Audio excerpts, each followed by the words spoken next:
Hello, everyone, and welcome to Dream Career Talk Show. On this show, we bring industry experts from various domains to share their knowledge, their experience, their failures, and their success so that it can inspire others to build their dream careers. For this episode, we have an amazing guest with us discussing on a very important topic on careers, which is around SAP on supply chain and also growing in the careers in IT. Aman is an author of a book, Magnify Your Career, a technopreneur, an SAP certified supply chain architect. He is also a SAP Career Guidance coach. He is the vice president member Toastmaster International. He conducts various courses online on SAP SD and career advancement. He is also one of the leading content creators on SAP.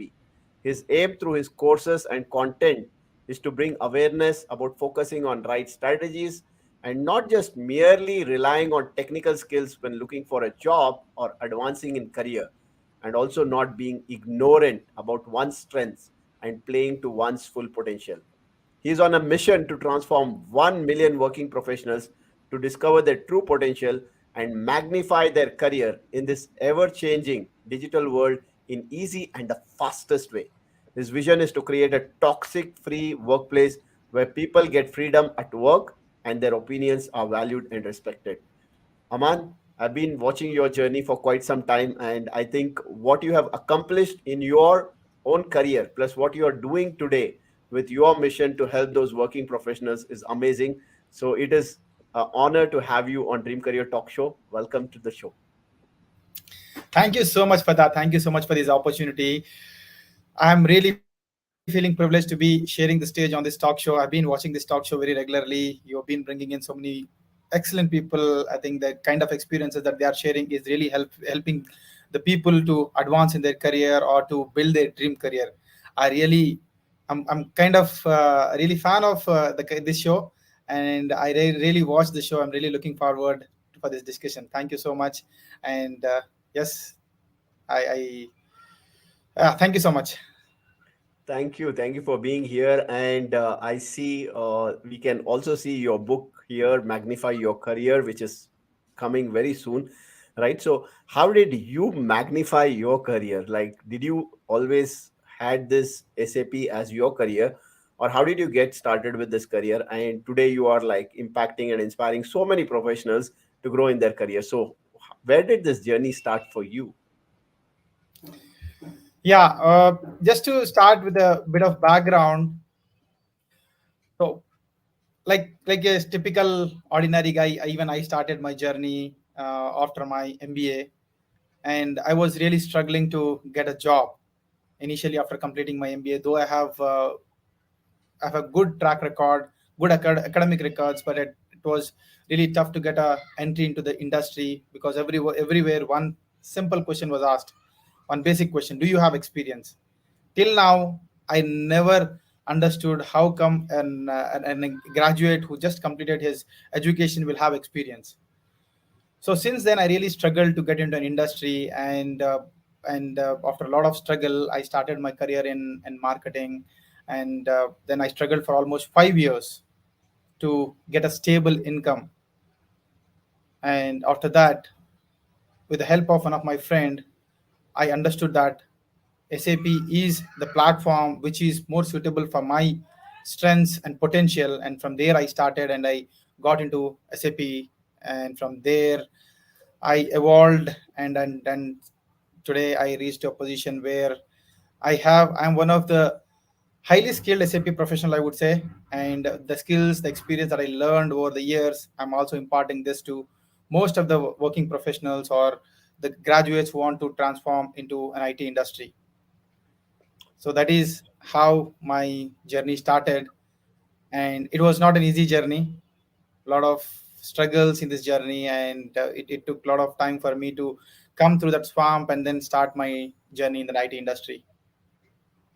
That's nice. What you are doing right now from the struggles that you came out, and today you are helping others to escape that struggle and actually build their dream careers where you are helping them to actually magnify their careers rather than just struggle in their careers. Right. So that is amazing the way you have started and then the way you are doing today. But when you started, right, when you actually transitioned from a certain space, you said your friend actually recommended this. How was this transition? Like, how much time did it take for you to learn things? And how were you able to enter into the industry? Because usually it's difficult to move from one industry to the other, right? And you Yes. create that space for yourself. How was this transition? Yeah, uh, it was very strange. Uh, I think I never thought of moving into an IT industry. I felt like the way how my journey was going, I felt like, yes, this is how I should struggle. This is how I should move on. I think I was looking for a way. In the mid of my career, I was more focusing towards real estate. There, I was trying to establish myself in real estate, and then from there, it was a period 2008 where in Hyderabad there was a Telangana agitation, and the whole real estate market was down during that period, and I was even my career was moving to a downfall. That is a period where I was completely lost. I was not sure whether to continue in that same field, or to should I move to a different field. So at that period, i I met one of my old friend. She was my graduation friend, and she was known to my she was very well aware of my potential, my strengths, and she recommended that this is the field which will help you to really magnify my career, to transform my career into a right shape. So that is when even I was not very confident about that, but I think she really encouraged me to uh, move myself into this in this industry. And from there I started learning. I think the moment I started learning the subject, the more I started involving into it, the more I got connected. And slowly I was giving in and out, because the reason was I came from a very humble background. It was like, um, I was carrying responsibilities of my parents, my siblings, and it's not just responsibilities; their hopes that this man will definitely give them a great life one day. And with that hope and with that responsibilities, when I started my journey in the corporate world, again it was a rat race. I was struggling like a typical ordinary guy who struggles for a job, the typical job seeker, and I was not sure where I'm going, where I'm heading towards. Without any roadmap, I was just going. So then when I started my journey in SAP, I felt like there was a clear roadmap. I felt like if I start my journey in SAP, so the roadmap was clear to me. I was seeing where I can head towards. So that is how I started, and then I learned. I joined a training institution which was recommended by my friend. It is that institution was known to my friend, and she recommended there, and I started my journey over there. It took around 3 to 4 months to learn the subject, and initially, again after completing the course, again it was really challenging for me to get into a job, because again there also companies look for experienced people. Freshers were not given preference to get into an IT industry. And in that challenging time, I wanted to get into industry, so I accepted whatever the opportunities that came my way. Initially, during the initial days of my career, SAP career, I did the consulting for free to learn the experience, to gain the experience. And once I gain the experience, once I get the hold on the subject, then I started looking for corporate companies. So that is how the experience which I learned, the experience which I gained in this period, that is what helped me to get into corporate world. Right. I think that was a good transition. And I think the strategy you also applied for consulting for free after learning through a training institute and then looking for corporate with a lot of experience out there. I think that worked for you.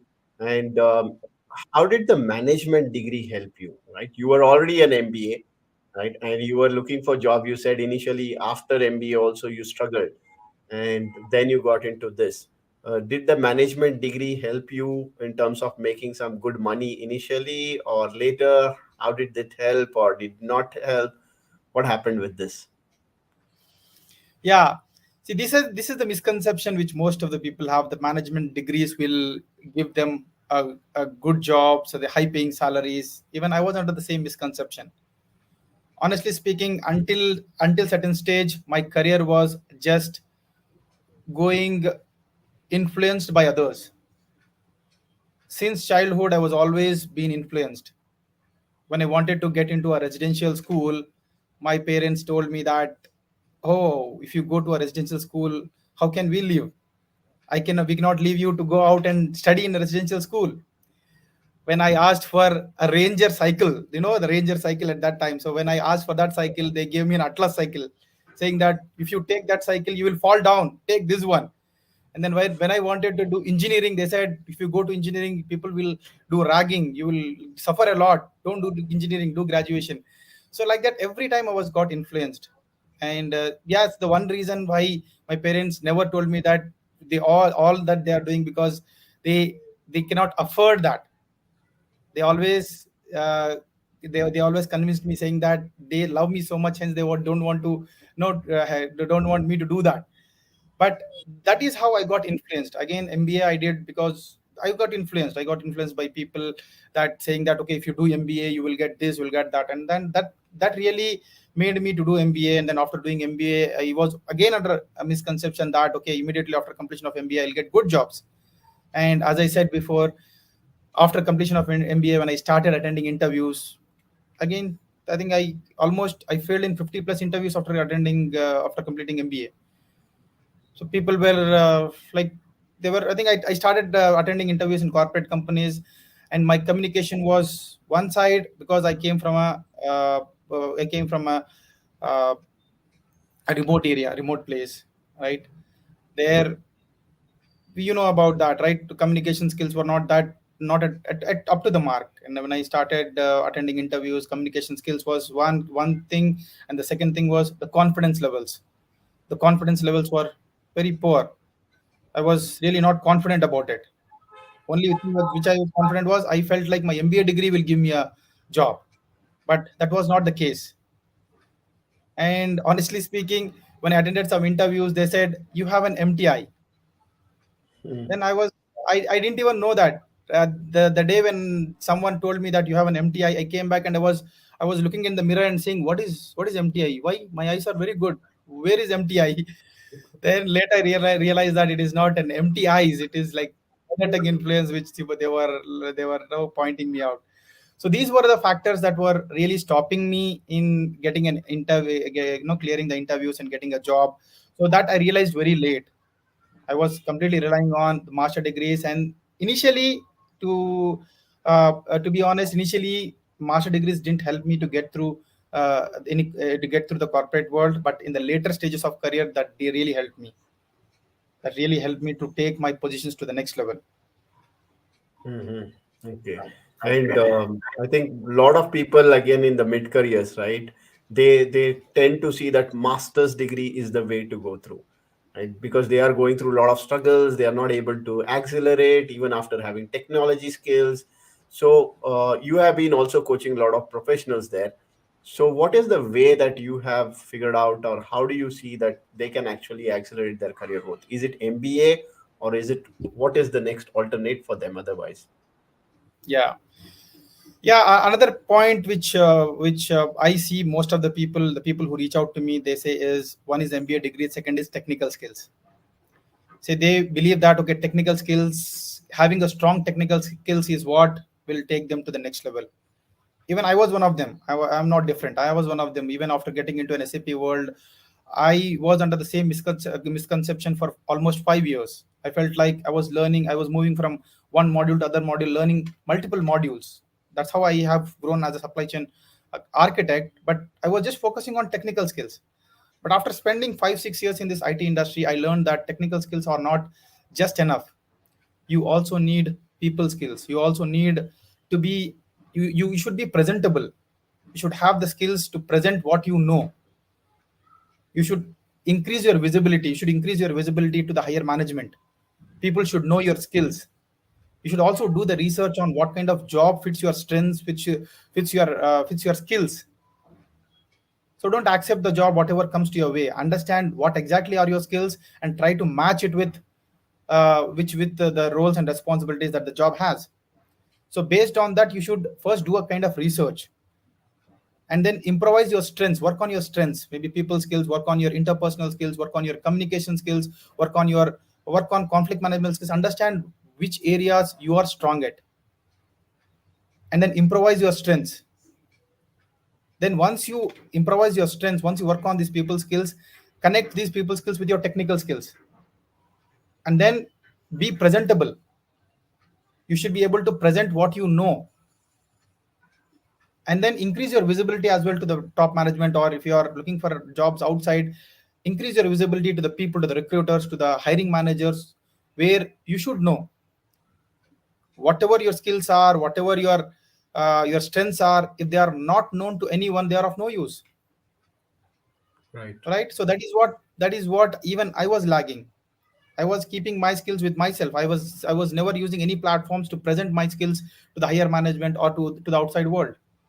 So these are the things which I learned with talking to so many experts, talking to my friends, mentors who are there in this IT industry. After talking to so many people, after watching the interviews of successful people, how they have grown, I learned all these things. I learned these things and applied these strategies in my own career, and that really helped me to grow exponentially. It was 2017 when I realized all these things, when I learned these skills, and from there on, I applied these strategies in my own career, and my income levels has increased fourfold since then.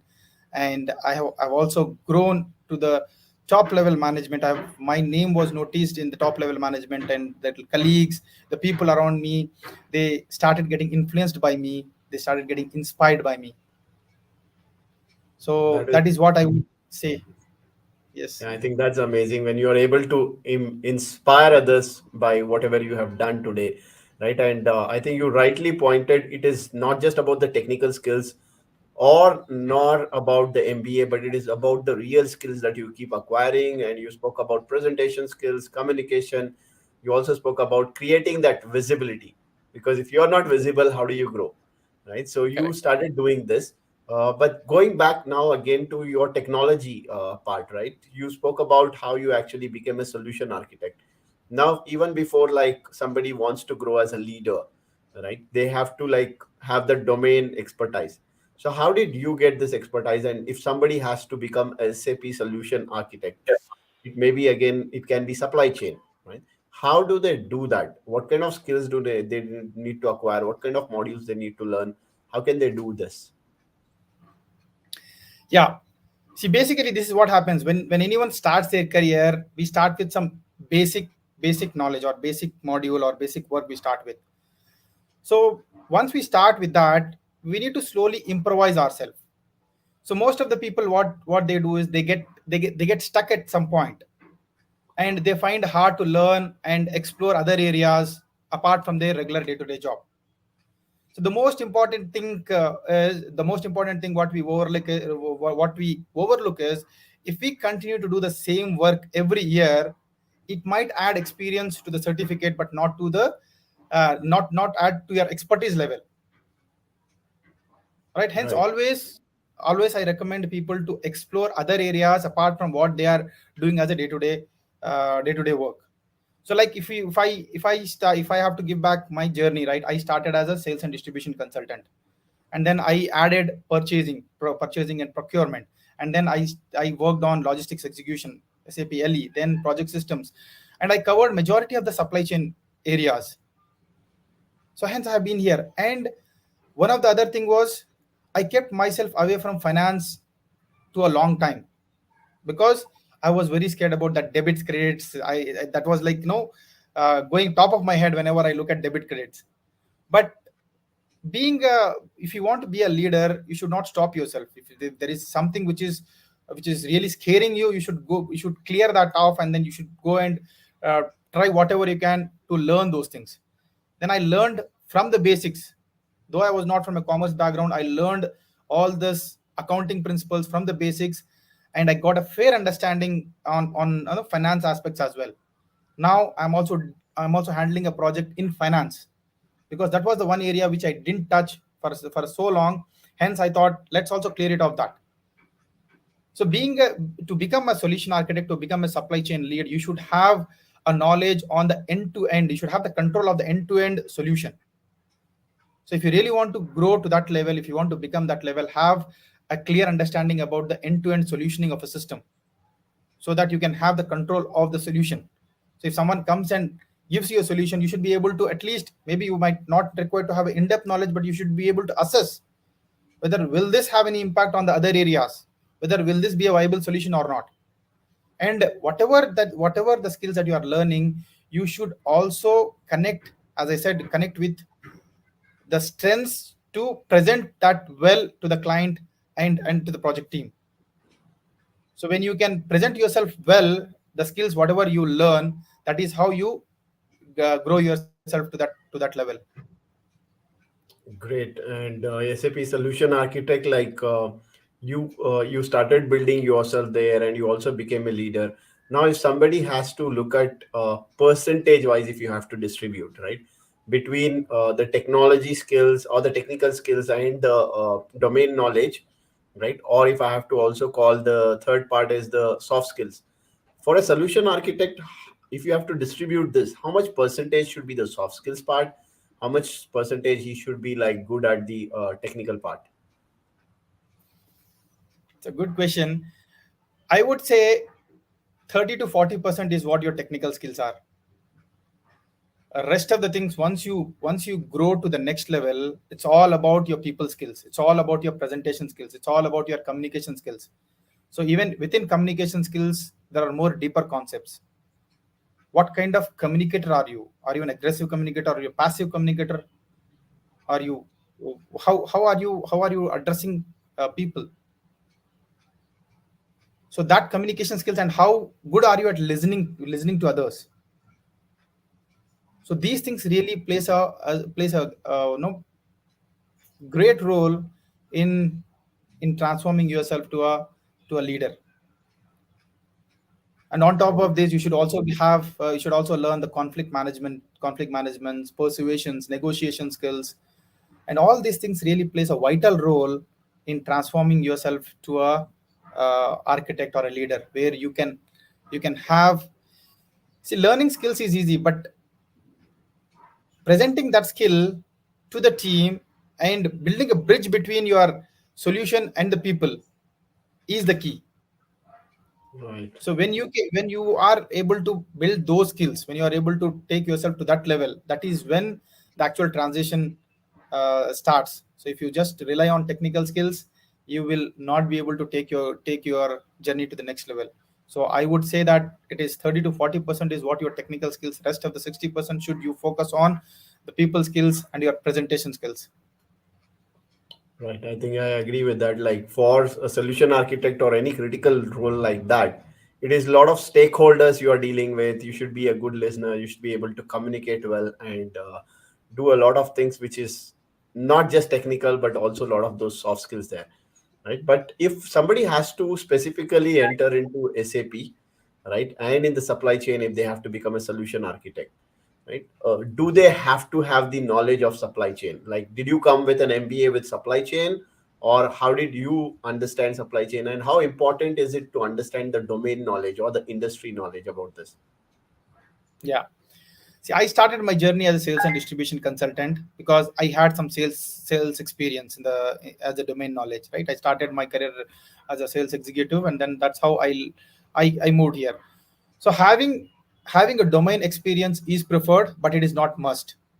But if you have a sales or if you have a domain knowledge, that will definitely help you to understand the technology well and to grasp it grasp it in a faster time, and you can grow fast. And also, to enter into this SAP world, domain experience is a preferred one. I think the people who have domain experience is preferred compared to a guy who is coming without domain experience.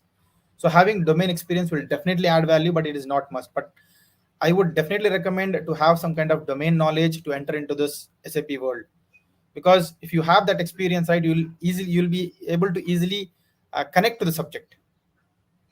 So once you enter into SAP, then you will learn a lot of things. I started with sales and distribution, but once I entered into SAP, I also learned how the business works in procurement, how that business works in purchasing, how the business works in production environment. how the project system works, what is the logistics execution, all these things you can learn. But at least if you can have some basic knowledge about the any supply chain, maybe it can be a procurement, it can be a sales, it can be logistics, whatever the background that you have. So if you have some basic background, that definitely helps you to get a quick big breakthrough. Right. And with SAP Solution Architect, right, or growing as that particular role, one of the thing that happens is people they have to manage people, right? There is nobody reporting to them because you are a solution architect there. But you have so many stakeholders, right? You have the testing team, you have the development teams where you're talking, understanding it. Plus, you have the client whom you have to make happy or you have to give the results. How do you actually manage this? What kind of skills would actually help where you are able to take this and then give it to the client and make sure you are giving the best solution to the clients and still keep these people also happy? So, how does that Yeah, happen? right. Yeah, that's very interesting question, Fatah. And so managing this is really crucial in any project environment. So to make everyone happy, to communicate well is the key to reach the targets. So to make this happen, you should be able to organize things well. You should be able to manage your activities well. You should be able to plan it ahead in plan it in advance. You should exactly have that hold on the project timelines as well. So when what should deliver, and to deliver this, what should happen, who should act on what. So you should have a clear vision on these things, and you should have a clear control on the timelines as well. And you should also be able to assess any eventualities, like when the project is going, what happens if something goes off track. So you should have that alternate solution ready, so that the project doesn't go off track, it will not delay the timelines. We will to meet the targets, you should have that kind of advanced planning, so that you will be easily able to communicate to the client, to the testing team, the whoever the stakeholders are involved, right? You should have that clear engagement, clear communication done on time. So Right. keep the stakeholders informed at every stage, so that there won't be any kind of surprises to anyone at any given point, so that everyone is aware of the progress of the project, and you can track it in an agreed timeline. Right. And So when you managing when that you is, go ahead, go ahead, go ahead. yeah, managing that is really crucial in making this whole team engaging, and driving this together to a successful completion. Right. And when you talk about solution architects, now, as the name itself suggests, the title, right? You are the person who gives solutions, right? And a lot of times people actually have that hesitation in mind. Hey, I'm the solution architect. If I become a solution architect tomorrow, how do I solve all the problems? Right? Because they may not be able to solve everything, right? But then the client is dependent on you.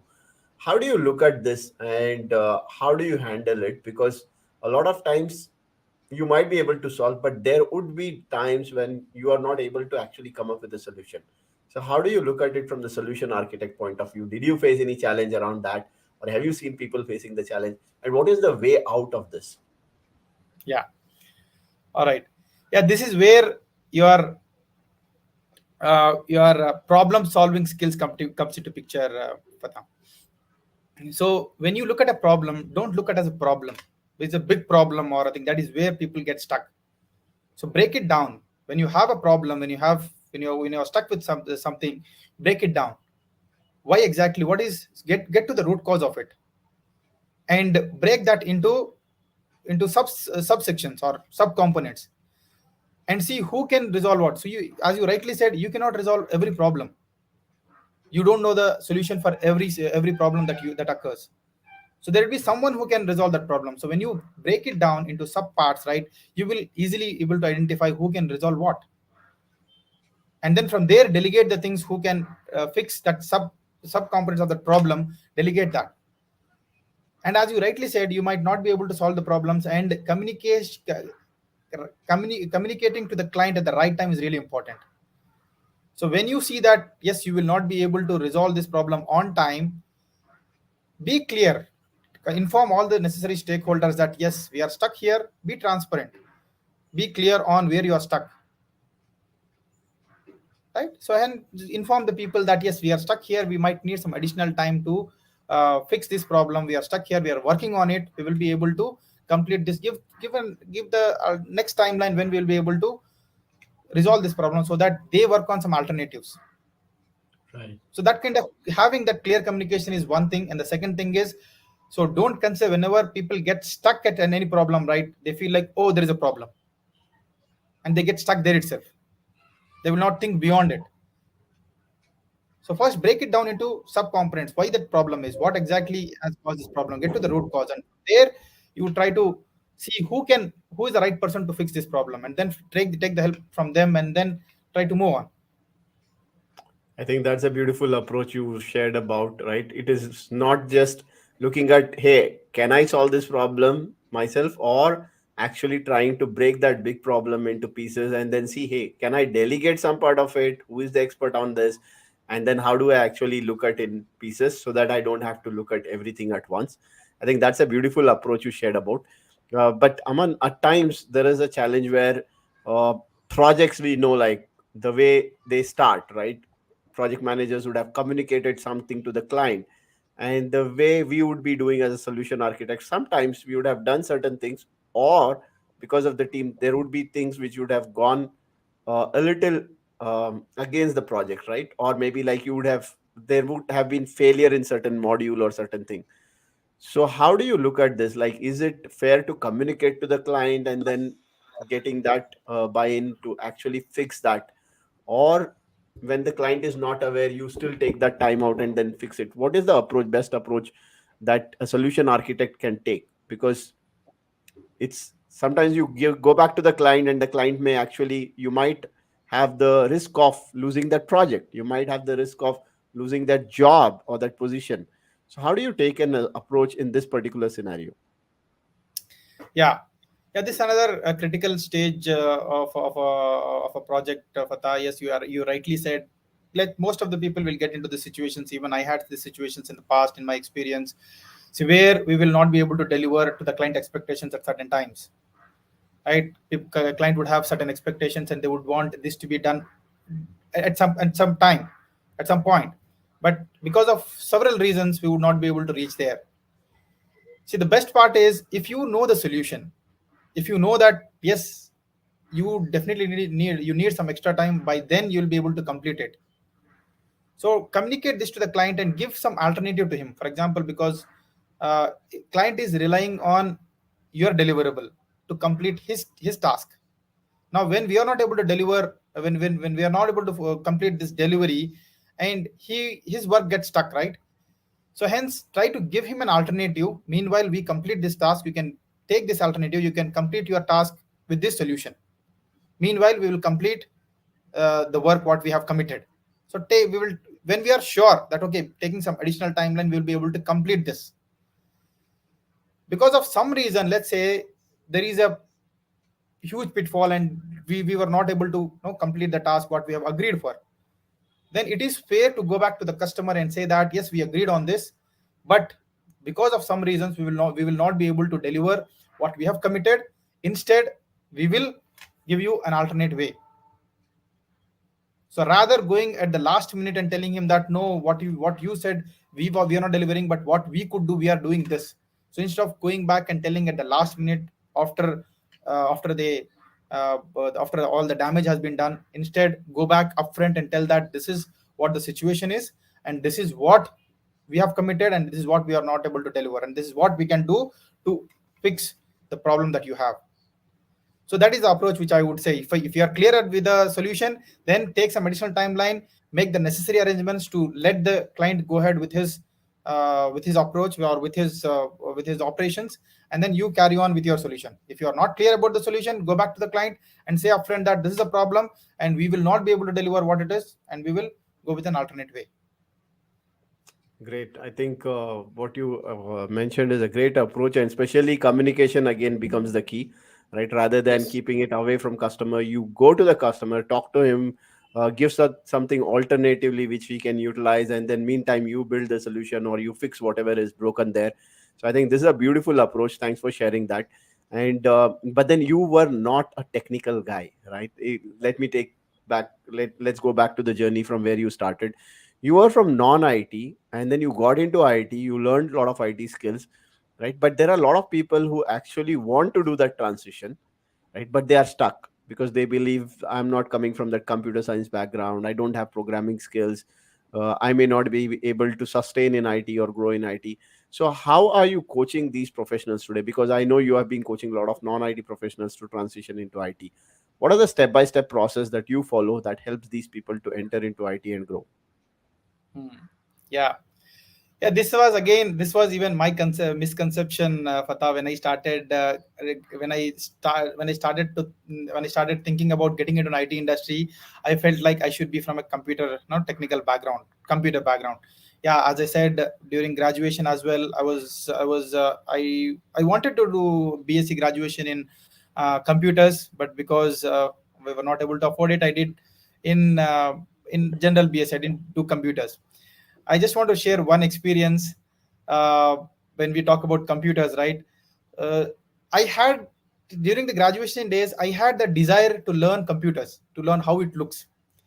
And though I didn't do graduation in computers, I joined a course. I joined an institution where they said that they will teach me computers. It was very new then. It was around, if I remember, it was around 2002 or 2002. That period when computers started, the big computers, right? So I joined computers, and the strange thing was we were very eager to get into the lab. It's a big lab, big computers there. They took 15 days. 15 days theoretical class. They saying father of computer, mother of computer, all this. We were very eager to go and sit on the computer, but they were not allowing. Oh, I was so eager. And then finally, after 15 days, they allowed people to get into that computer lab. It was like, getting into a temple, mandir ka ghanta jo basta hai. And then it was like amazing experience getting into the lab and, opening the computer. So opening the computer, we saw that, DOS prompt, C colon prompt. Right. And myself and my friend both were very eager to start, see how a computer looks, what it is. And I started typing, who is Prime Minister of India? Then it said bad command. Type it again. Oh, this is not working. So backside, my tutor was there. Boss, here you came to learn what it does, not to test that. So don't do that. If you want, I think if you given a chance, you would directly call Prime Minister and ask, "What is your name? Tell me." Don't do all this stuff. So that is when I started. The kind of desire I had on learning what is computers, what is technical, all that stuff. And then, but because as I said again, I got into this marketing world that didn't give an opportunity to learn computers. Hence I dropped my thought of getting into an IT field, uh, because I had this thought that okay, I should be from a computer background to get into the IT industry. But after getting into SAP, I understood that technical skills are not even required. Even today, I don't know how to write a code. After having this many years of experience, I don't know coding.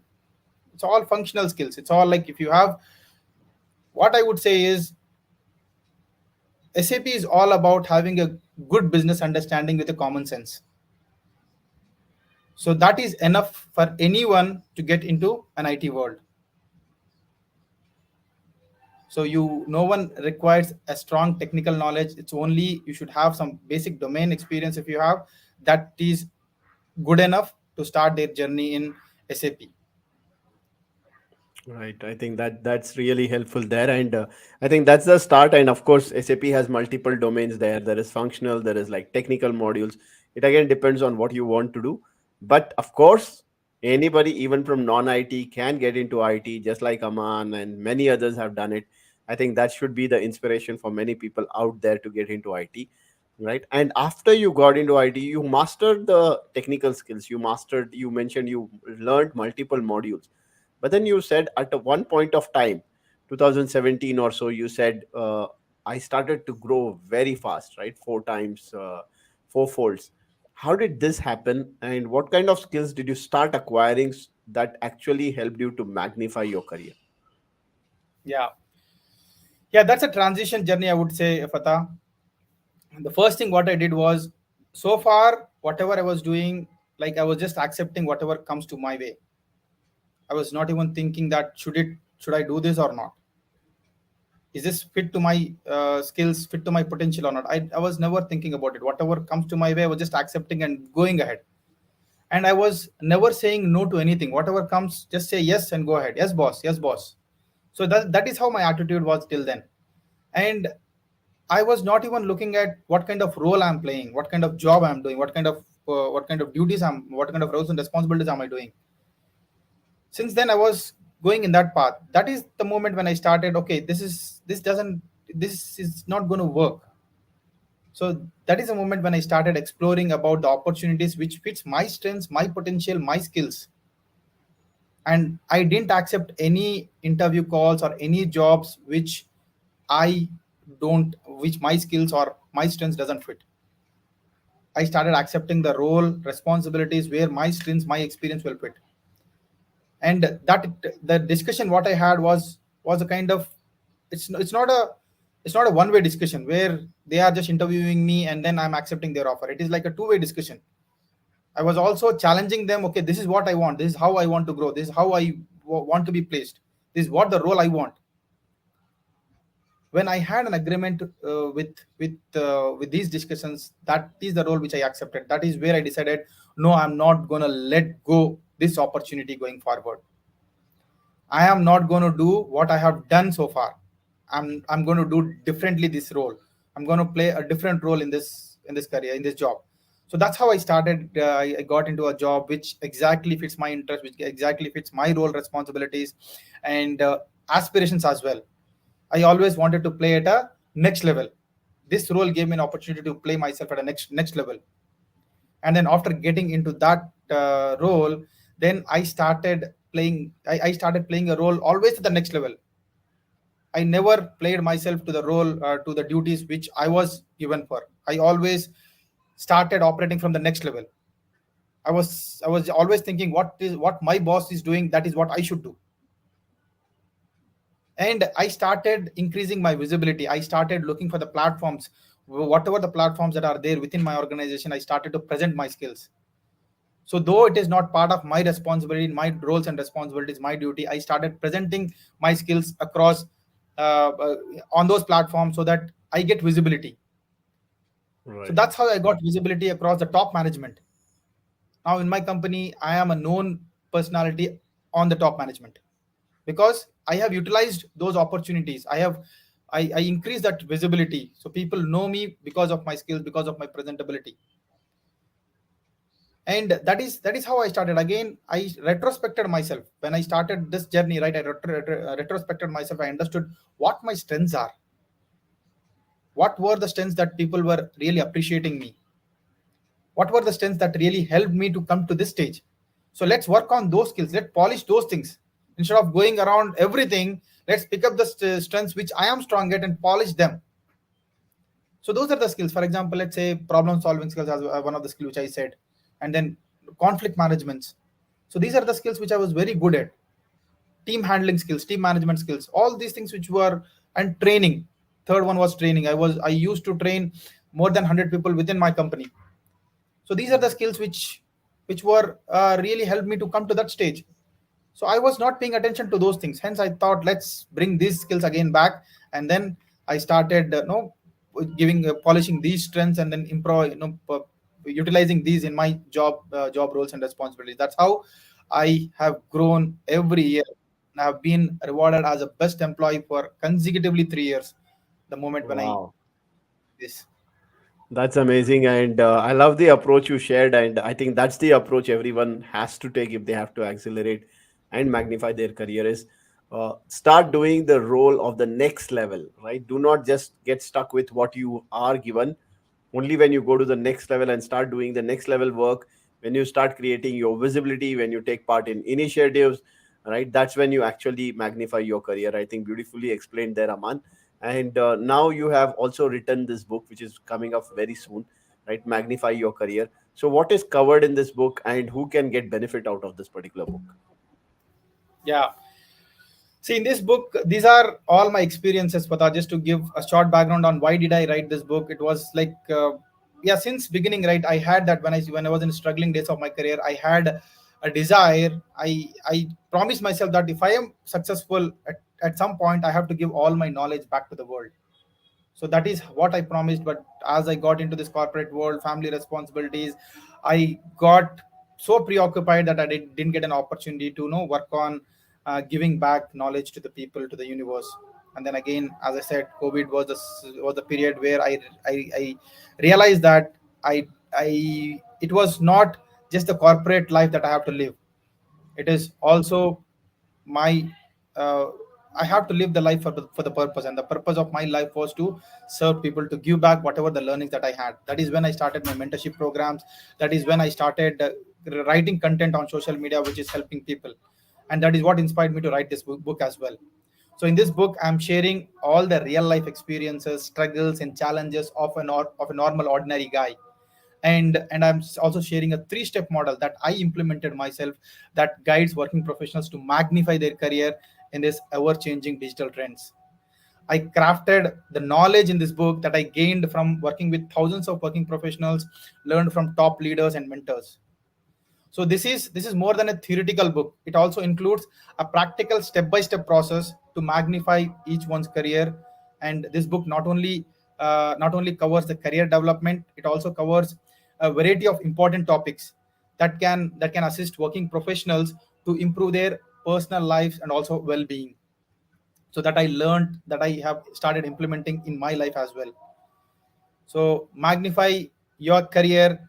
Yeah, it has been inspired from a true story of true story between two friends. It has been crafted in a simple language and in an engaging story model, so that even a recent graduate can understand and comprehend easily. So this story is of is most of us. This is a story of most of us who are wondering how to advance in our careers. It is a regular story of a common man. So, in a nutshell, Fatah, it guides through the real life experiences and can guide everyone to climb their career whenever they feel stuck in this corporate world.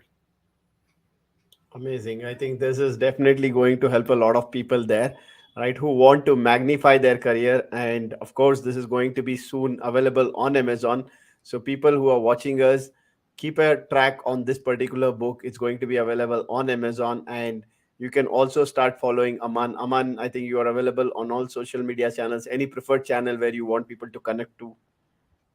So, LinkedIn is a platform where I'll be more engaging with people. So, I'm available on all major platforms. I have nearly 10,000 followers who are watching my content. People can reach me on any platform, but LinkedIn is a platform where I'm more active, so they can reach me on LinkedIn.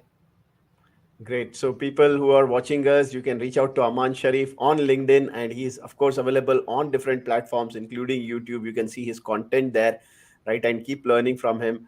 And you can reach out if you think you have to magnify your career, right? So, Aman, it was an amazing episode where you covered a lot of things, not only from the SAP point of view, but also from how people can actually magnify their careers and grow fast in their careers. So, thank you for being here and adding value to our audience.